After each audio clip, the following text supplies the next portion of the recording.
Tonight, we are taking a closer look at the Minneapolis gang RICO trials. How much of an impact did they have on crime on the north side? Lou Burgos sat down with acting U.S. Attorney Joe Thompson to talk about that and also what prosecutors learned about gang operations in the city.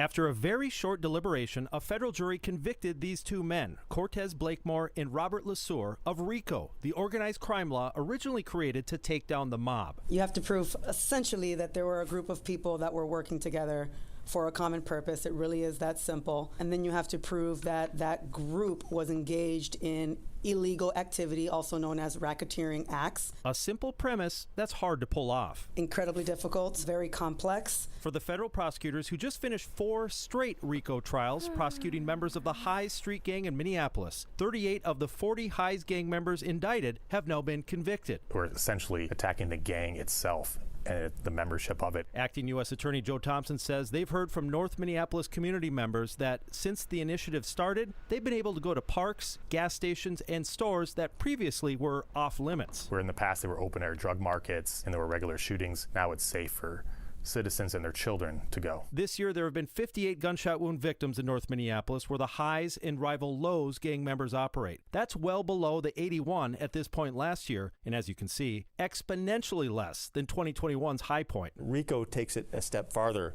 Past disrupting the gang violence, we can actually dismantle the gang hierarchy, and that's what we were trying to do here. 4 straight trials involving Hayes gang members taught these prosecutors a lot about how street gangs operate in Minneapolis, how they use social media to send messages to rivals and recruit kids to do their dirty work. We learned in most cases these young men started driving their bikes around with guns. It wasn't driving around their cars with guns. A pattern of retaliation they hope to continue to lessen. It has a chilling effect on the gang. People know when they're being targeted. What's next for the prosecution team is the RICO trial for the 12 members of the Lowe's Street Gang. That is expected to take place sometime next year.